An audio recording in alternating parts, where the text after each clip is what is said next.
Good morning there, Saberland. This is Gerard doing the video I promised. We're going to go over some electronic stuff first, and then I'll go over what's going on with the hilt and a little hopefulness here on the chassis. Alright, so a couple things I learned working with the Prism so far. Read the manual and read it carefully. I read through it probably about 5-6 times cover to cover, and I still missed a couple of details. First and foremost, a big difference between the Prism and some of the other Plector boards is the color channels use a common anode format, meaning your primary color channels are on the negative legs and your return is on the positive leg. And you're going to want to return your LED to the board, not the battery. With the setup that I've got, I'll have my emitter, right? I got my LEDs about right here. I'm going to end up with my recharge port and my rice port right here. So I can go ahead and wire my positive return right into the board end of the recharge port connection when it's time. Save myself a good foot of wire in there. There's also some options. I could show you how I wired my LED star. Rather than wire all of the legs individually and then run them to the center like Mad Cow does, I went ahead with a single wire and I just jumpered between the positive pads with some more wires. So I only had the one coming out of the star instead of 4 total as opposed to 6. Saves a lot of space, and ultimately what I was trying to accomplish was I wanted to put in a blade energy channel in the center here, and then I was going to run the wires through there, so that way you get that added detail. Alright, so there's that. When I was working on my crystal chamber RGB LED, going by what the manual said, I went with a common cathode as opposed to a common anode. And what I didn't catch when it went through the different places you could wire it in, if you look at the front of your board, you'll see these little black boxes, and you'll see the pads where the wires go for the color channels. You're supposed to wire them in the positive side of those little black boxes and then run the wires out from there. The power that comes out is minimal, but it is enough to run the LED. Alternately, you can splice them off of your main color channels and do it that way. You get a little more power, so you get a little more brightness, but you have to make sure that you do your resistor calculations correctly in order to keep from blowing out your LEDs. So I went ahead and I did that. I spliced everything in. I've got them all heat shrinked where the splices are, and I've got RGB labeled on the heat shrink. I got my LED, shortened the legs, and I wired in the red, green, and blue, and then I've got my ground here. So I've got everything put together, turn it on, nothing happened. The reason being is because the main channel is a common anode. I had needed to have a common anode RGB LED, and so I ended up buying the wrong one.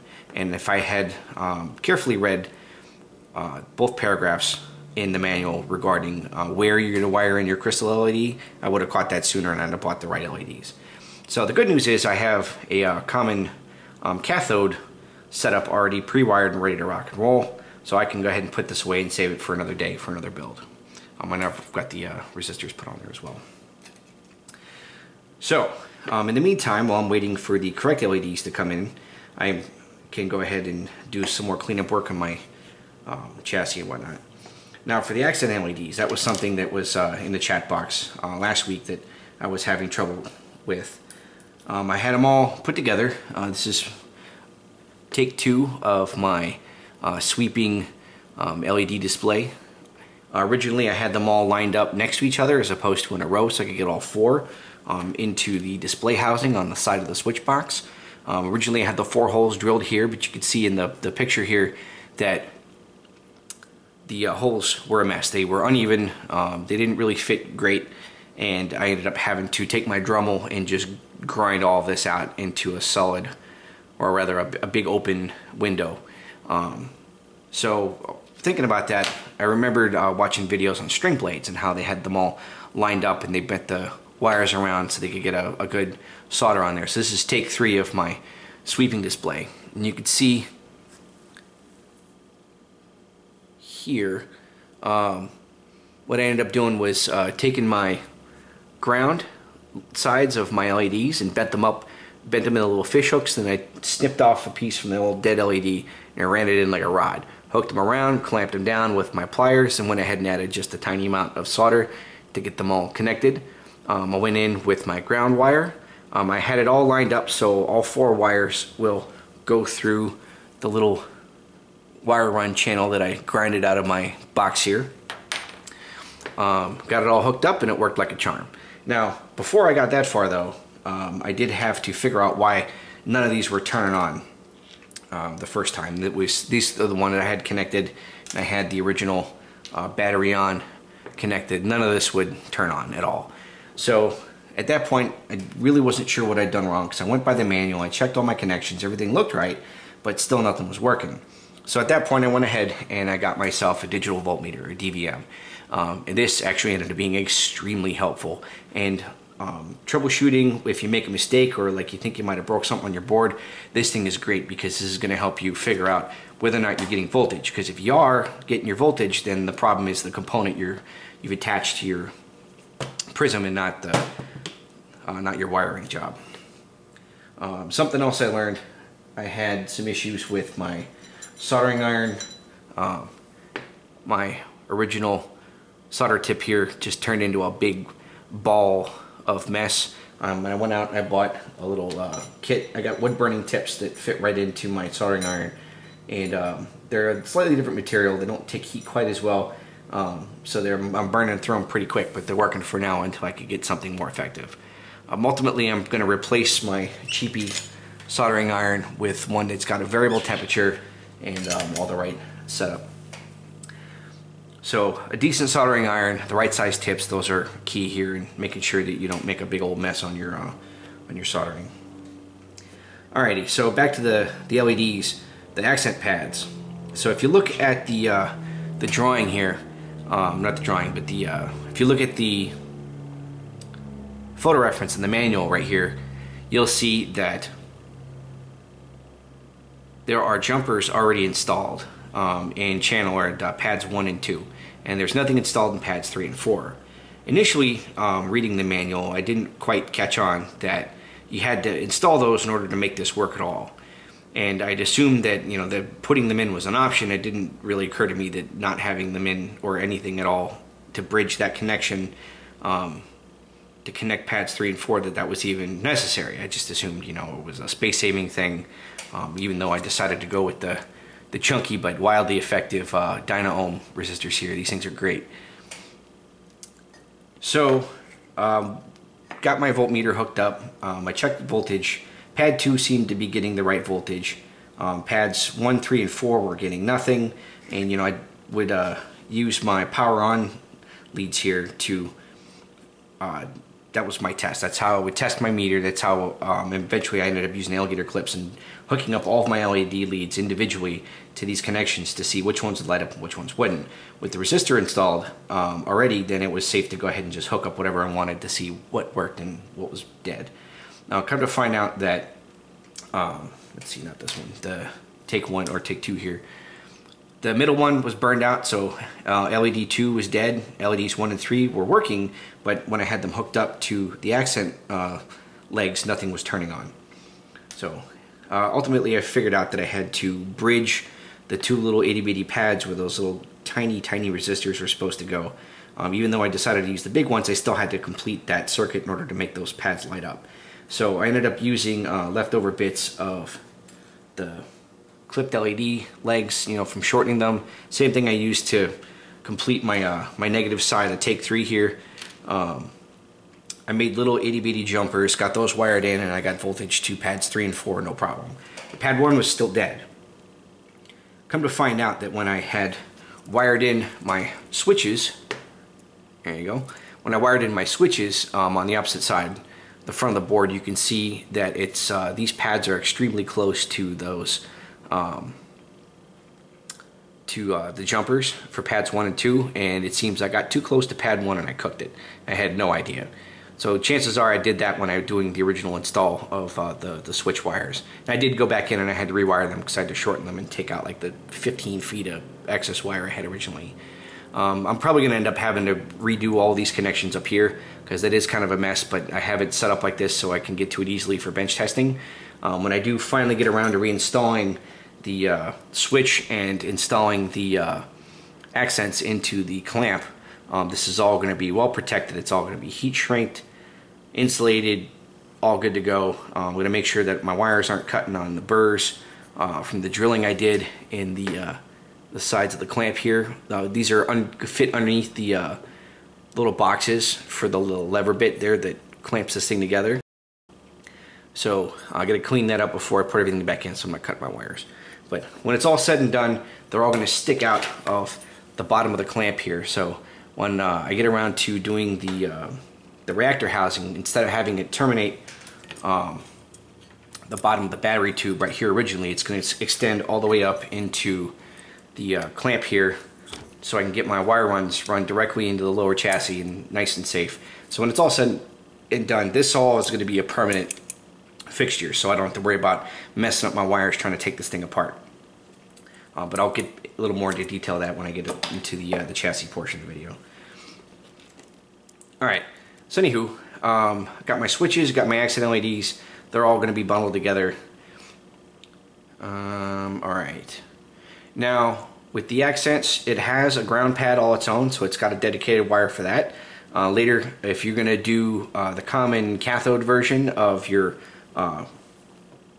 crystal chamber LED, that's where you're going to want to do your return to.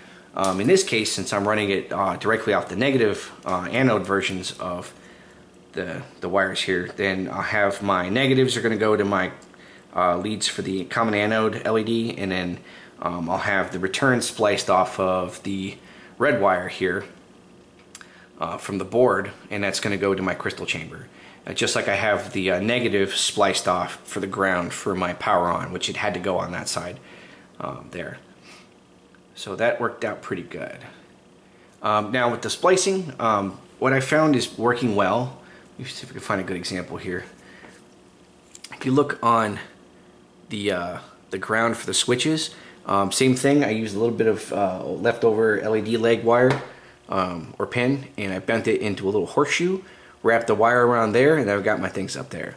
This does look kind of like a mess, but it'll have this nice and neat when I get the final version. But it works better for me than trying to twist the wires together. I've had very little luck with this particular brand of wire, so having this option here has been effective so far. All right, let's see what else we got. Alright, so just to go over what you're looking at here, you've got your main color channels coming up. They're spliced off for RGB. I've got them all labeled on the heat shrink. When you've got these splices here, you definitely want to heat shrink them so they're not touching each other or they're not grounding out on the metal of the inside of your hilt. I've got some extra long wire here I can work with for my main color channels. This will get chopped down eventually when I get my my upgraded star. For the RGB, originally I had the orange, amber, white. But I want to go ahead and take full advantage of the color mixing features of the prism, and I'm going to go ahead and do an RGB. So when I get those in, this will all get sized correctly. I'm also giving myself enough to work with, so when I get around to doing the crystal chamber, I've got an idea of where I'm going to go with that as far as connections. I want to be able to pull the chamber out in case I have to do maintenance or repairs on the Saber. So I'm going to install these 9-pin connectors. It's the same kind of connector you'd see on the back of a VGA. They work out pretty good. They're a little clunky, but having these beats having 4 or 5 JSTs, which together are about twice this size. Oh, when I did the power on, I think I killed it with the heat from the soldering iron the first time. That, and when I heat shrunk the leads together, they're sandwiched and they're pretty good, so I think I just shorted it out that way. When I did take 2 here, I soldered each lead, and then I went in and I put individual shrink wrap on both legs, so that way they're isolated from each other and everything's protected. So when I put it in the switch housing, it also gives me just enough beef there where it'll hold itself in place, whereas before it was a little too thin and it wobbled around quite a bit. And I've seen people making some pretty liberal use of hot glue. So what I'm, depending on if I have any issues with this flopping around once it's installed, I may go ahead and put a little bit dab of hot glue in the bottom there and then just attach it to the heat shrink. Just try not to get it on your LED because the heat could possibly damage it. But so I'm not gonna put the clamp together today because I still have quite a lot to do here. But the next video I'll show you the clamp fully assembled with the accents, the battery on, all of that will be installed. Hopefully by then I'll have, what's gonna end up finishing this here is, you know, this is kind of an ugly mess right here. And what I have in store is, I do miniatures, wargaming miniatures as one of my other hobbies. And brass etch is something that's been a nice resource for like basing material or added detail to structures or vehicles. But in this case, I got something coming that looks like deck plating, but it's actually going to look fairly Star Wars-y, and it's going to just be an outer covering that's going to wrap around the top here. So you get a nice brass color, which goes with the Graflex, especially the vintage, because it is made of brass. And then you'll see the screen, and it's going to obscure enough of the contents of the box here that all you'll see is the screen, and when it's lit up, you'll just see the light coming in from under the screen. So that should look pretty cool. All right. So that is it for electronics, except for some stuff I'll mirror or echo from the manual. If you are doing your soldering, make sure you take your SD card out. Don't leave that in. You could potentially ruin it. If there's any questions or comments, leave them in the comments below, and I'll do my best to answer anything I can. And if there's interest, I can go ahead and go over any other additional details as far as electronics and wiring these. Because it does translate between just build types. So don't be shy. I may not be a master sabersmith, but I am learning as I go, and I would like to share any knowledge I can to help anybody that's still wary about getting in there and getting their board soldered. Don't be afraid. I'll admit it's a little scary the first time. Just as long as you take the right precautions for ESD sensitivity, make sure you're electrically safe with your soldering iron, and you're well ventilated, especially if you use a resin core solder. That stuff is pretty foul, so you want to make sure that you're not breathing that nonsense in. Okay, so there's a few other little wiring relevant stuff I'll go over as I go, but it's all relevant to how the chassis is designed, so let's start going over that. With the bottom here, this is all the 1.25 inch diameter stuff. This is going to fit into the reactor housing because the inner diameter of the classic Graflex and the Corbanth ones, I imagine, I haven't seen the specs on them yet, but if they say they're 5th replicas, so it should be about the same size.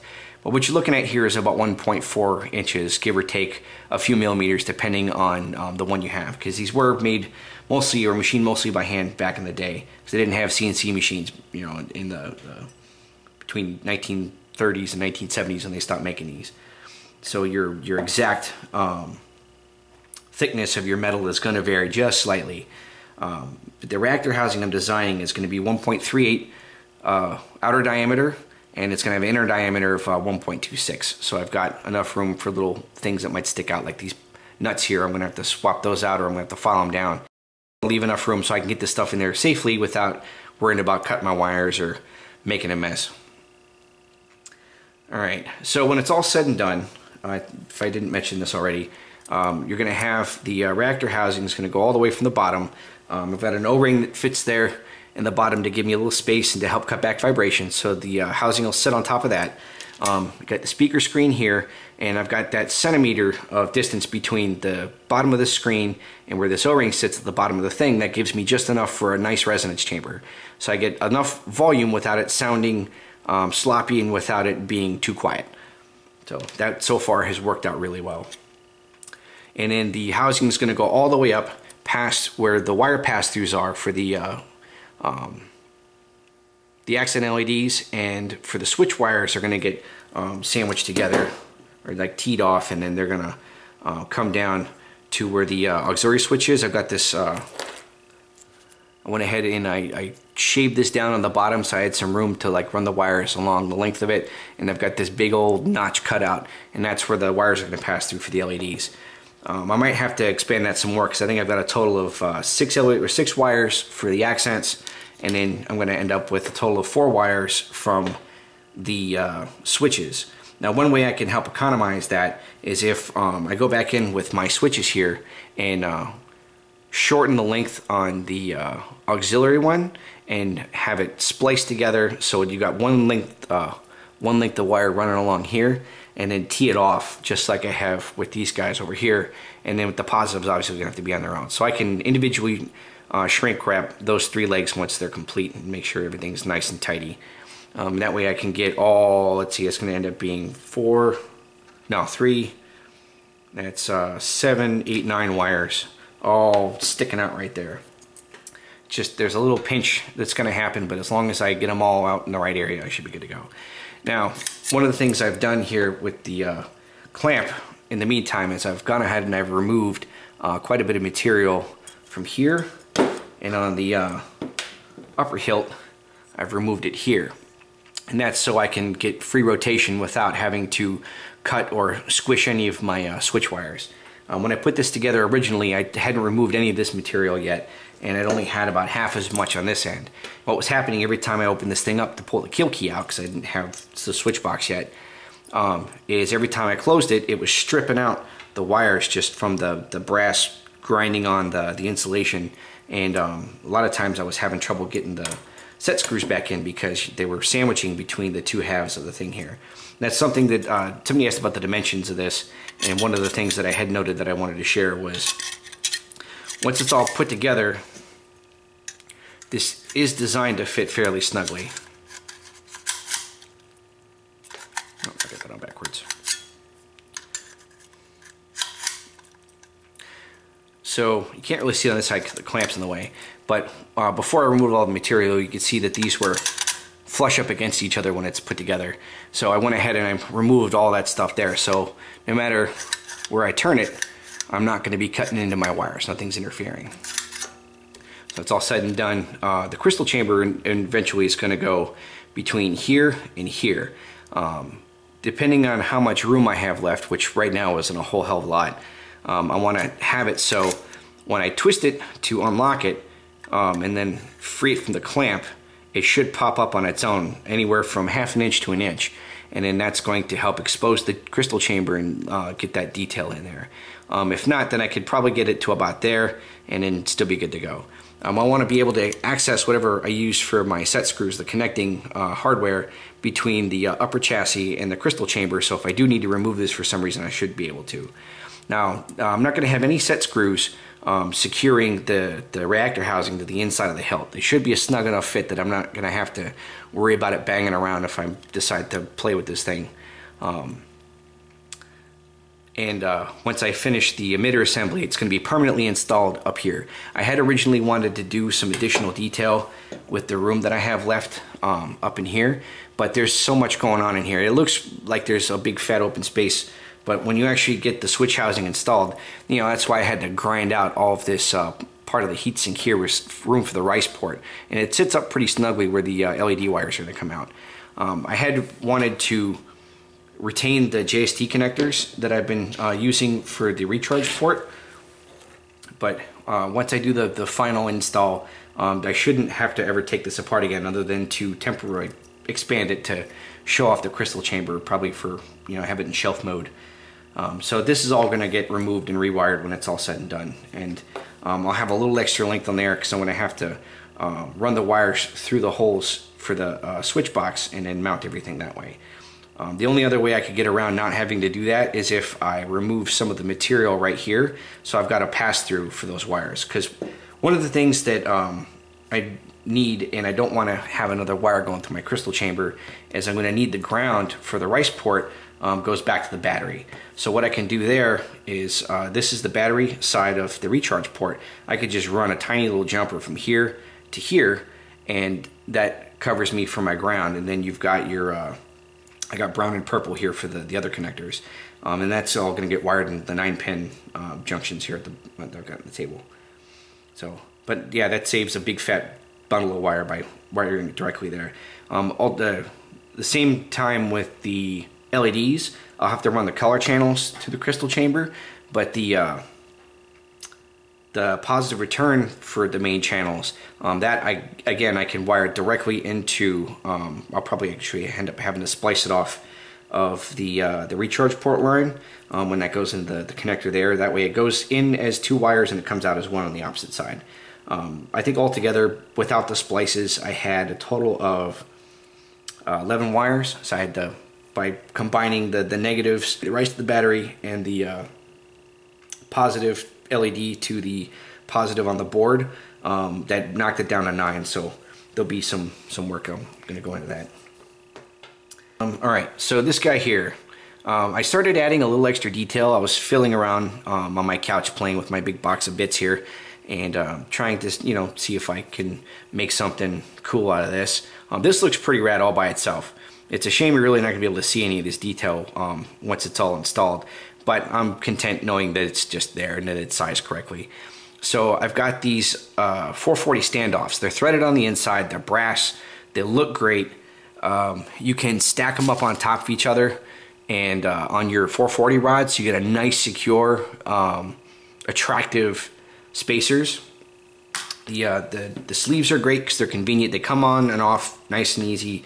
If you use these, they look good, but it's going to add a little extra time during assembly, disassembly, because you have to actually thread them into place. But it also saves the space because I don't have to use nuts to hold any of this stuff together. Originally I had 3 in line for these rods here, but it was pushing all the way down into like past the bottom edge of the lower hilt here. Plenty of room for my switch box to go in, but it was taking up space I needed for the inevitable crystal chamber. So I went back in and I sized it exactly so it sits just below where the recharge port sticks out.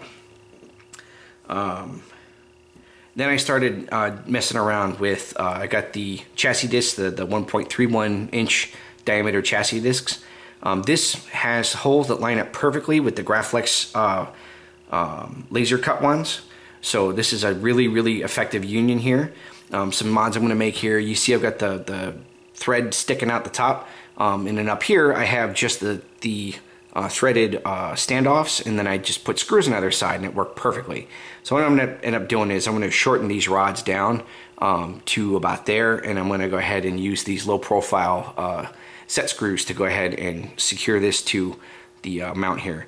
And then I'm going to take these standoffs out here, and I'm going to run a single screw through, use the little nuts on this side since I don't really have anything else, as long as they don't get in the way of the recharge port, which shouldn't right there because we're good. Snug this up a little closer because I got a good 2/3 of an inch here that I really can't afford to waste.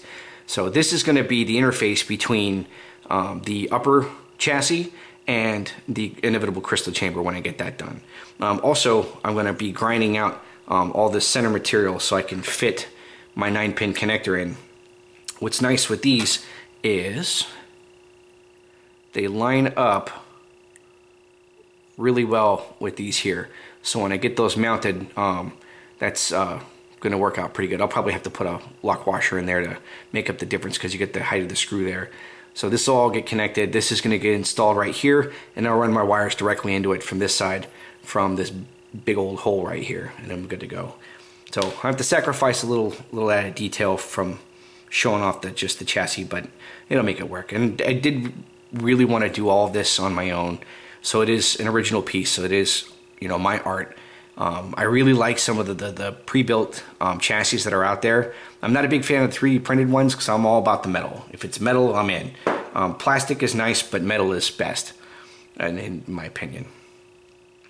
Yeah, so save me a little work up in here. That's all good. All right, now to take it a step further with my own design, I've added little bits and pieces, little details that you wouldn't really notice right away in a photograph, but I wanted to add them to help distinguish this a little further. So I have these little itty bitty brass washers that I got on eBay.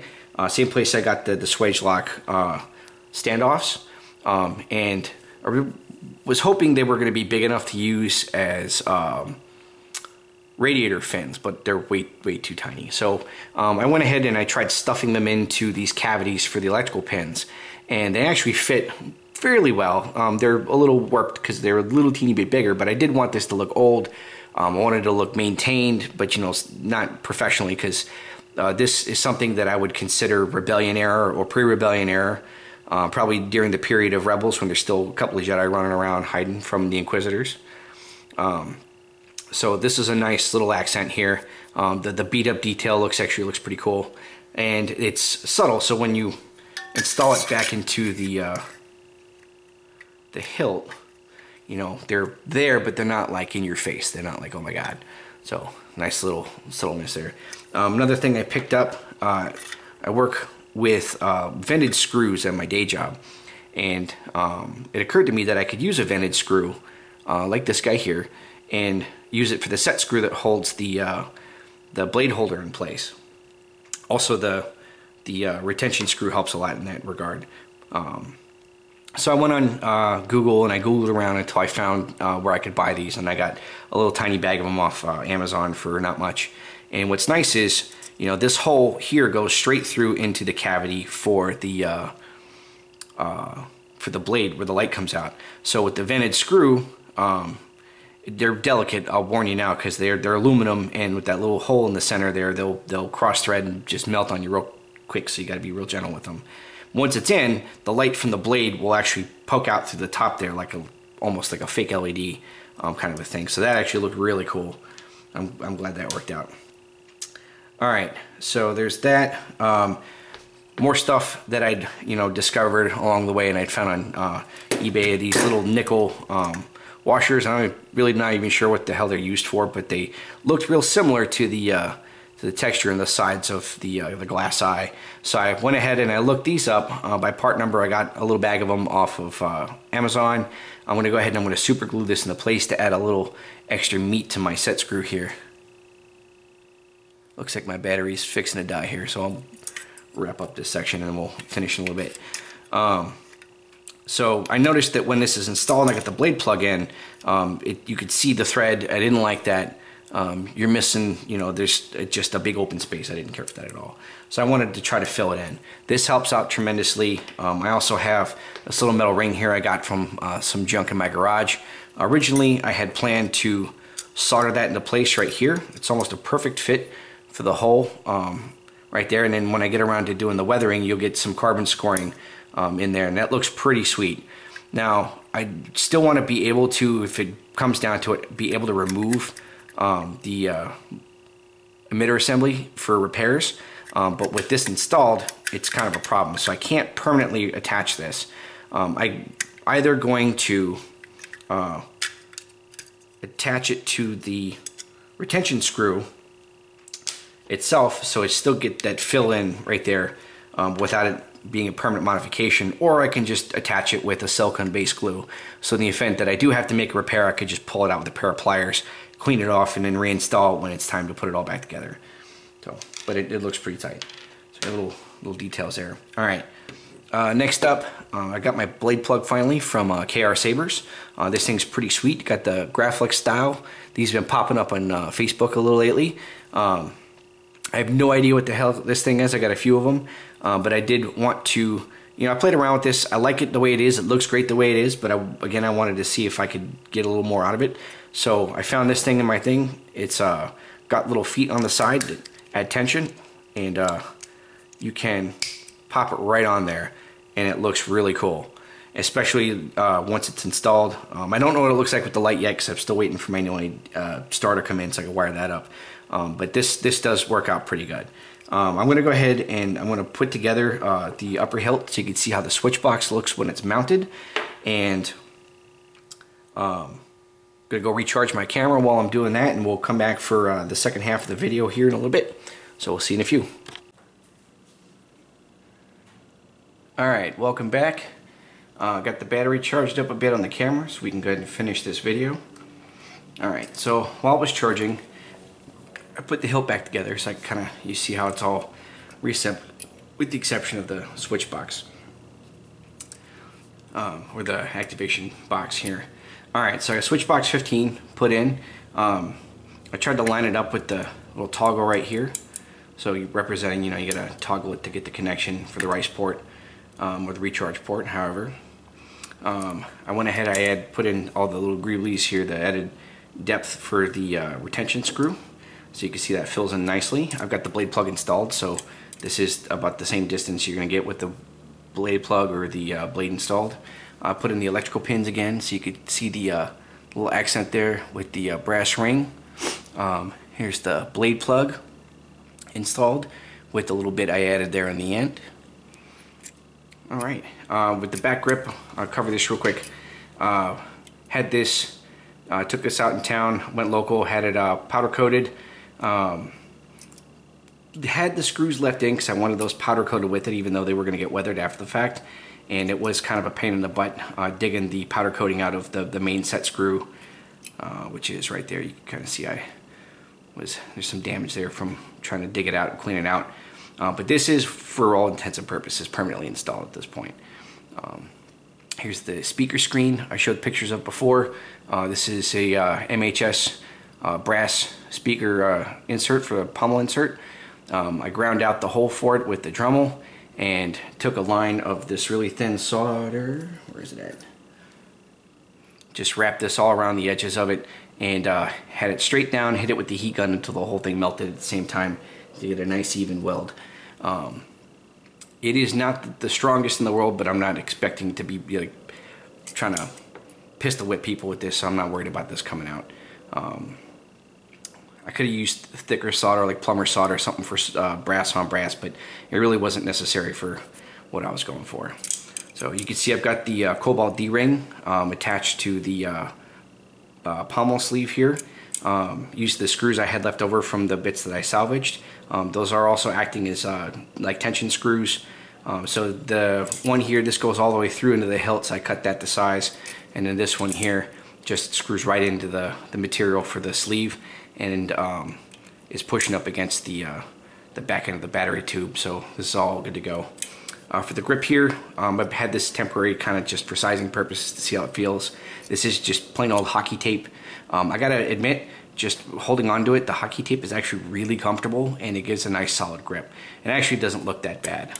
I like the fabric look. I am still gonna do the leather wrap, so I'm gonna hit up John's Fabrics to try to find the faux reptile that I want. I'm gonna try to get something that's supple so there's a little squishiness to it. And I'm gonna rewrap this so there isn't quite so much there, so I'm not like, you know, end up something too big to hold on to. I had considered adding some kind of grip to the upper hilt, but you typically don't see that, and I wanted to be able to see the metal of the upper hilt, so I decided not to do that. You see there's a lot of scoring here. A lot of this was honestly accidental, but since I did want to go for just a slight bit of weathering, I'm going to not really do anything about that other than smooth it down so it's not cutting into my hand. And then later when I do the weathering, that's going to fill in a little bit and add some nice detail. So I might add like a couple of more digs here and there, and I'm really considering adding like some damage to the tip of the shroud, like maybe cut into it a little bit. Haven't really decided whether or not I'm going to go that route, but I'm seriously considering it. Some of this up here, this is all just marker. I was drawing in some potential idea for inlay, like just carving out through the nickel plating to get to the brass to add a little extra detail. Either that, or I could do like etched brass, like learn how to photo etch myself and then just lay it on top, solder it in place if I wanted to go that route. I haven't really decided what I'm going to do there. With the material I got coming that's going to wrap around the accent LEDs, the little bar graph that's going to hang out right there, thought about wrapping that around the magnetic ring for a little added flavor.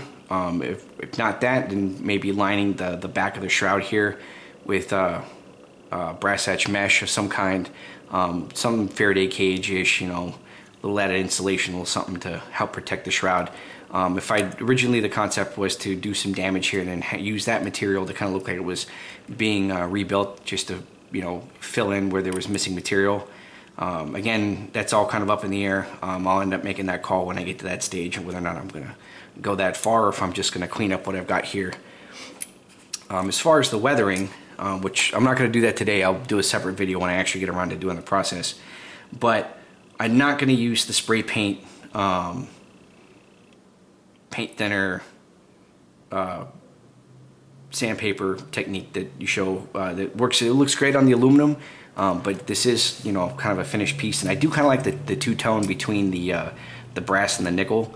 So, you know, there will be a little more of the nickel filed off or sanded off, and then it'll all get polished up real good after I get the carbon scoring done. So I'm going to do the carbon scoring. Since I'm not going to do the spray paint, I'm going to do it all by hand with a brush using Army Painter Quick Shade. And I bought this for my miniatures and it ended up being way too dark, and it's good stuff. It's formulated, it'll rub off. Once you get it in the crevices here, you give it a couple of days to set, it should look pretty good. So that's going to help me age my saber a little bit. And when I get around to it, like I said, I'll do a video of that process. You guys can see how it comes out. So that'll be experimental. I'm not going to test it beforehand. We'll make that a little fun little experiment for everybody. Alright, so while I had time waiting for the battery recharge after I got the hilt put back together, I went ahead and I reattached the accent LEDs and the power on LEDs. So I'll show you how those look live. Sorry it's so light in here. Next time I show these off, they'll be installed in the clamp and they'll get a better effect. But for those of you thinking about using your accent pads, here you go. Alright, so real quick recap. You've got your power on, goes into its own pad on the board, and then I've got the ground spliced off from the board ground.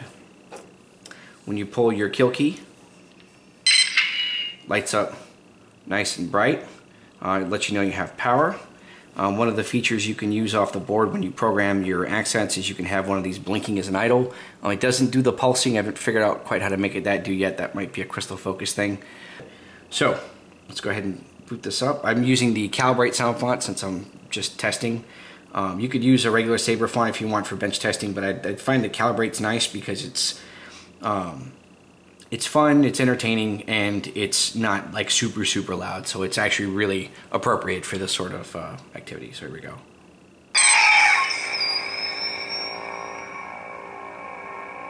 Okay. Wire here that's not cooperating, but you can see you've got the pattern going on there, and then that'll show up in the side of the switch box or the activation box that will get installed right there. Oh. And it looks pretty cool. Now I dedicated 3 of my 4 pads for this particular function. You can do all kinds of fun stuff with these. I've seen some stuff online recently where you could put, you know, a blinky just for additional power on funness. You could put it underneath your speaker screen with your speaker. You can have, you know, like 2 dedicated to little greeblies, 1 for the crystal chamber. I mean, there's a bunch of different ways you can wire this stuff. The possibilities are really only limited by your imagination. Now, one thing that the crystal focus does that I haven't figured out how to do on this is, including the sound font, is LED configuration for like a lockup effect, where you hold it down and it charges all the way up. Now, the one I saw, hold on, it's so cool. The one that Mad Cow demonstrated specifically relates to the 10 LED strip that's on the board, or that you can get for the board. We use it for a PLI if you want to wire that up to do that effect. There's a way to make these do it, I think. I'm still trying to figure out how to get it to activate.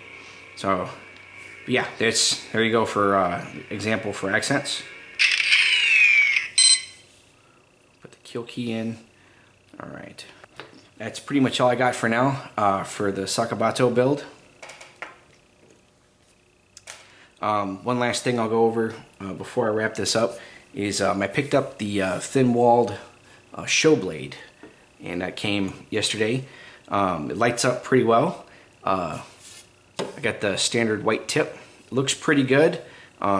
Just wanted to reiterate that thin-walled is thin-walled. This is not for dueling. This is not a spar blade at all. It's, you know, you can squeeze it, you're not going to break it. You can handle it just fine. I've been using it to just test LEDs. I have an older Saber I put it in. It's got a really weak-ass LED. And I put this in there and it looked really good. So I'm excited to see how this looks with a fully lit star with the new Cree X2s. So when I get the next test with all the electronics finished on the inside, that should be pretty exciting. But just the quality of the blade is excellent. It's put together well. It's attractive when you use it. Just don't fight with it. That's all. All right. So that's all I got for today. Hope this video was helpful or at least entertaining. And I'll catch you guys on the next video. And then check the blog for updates periodically when I get stuff going on. All right.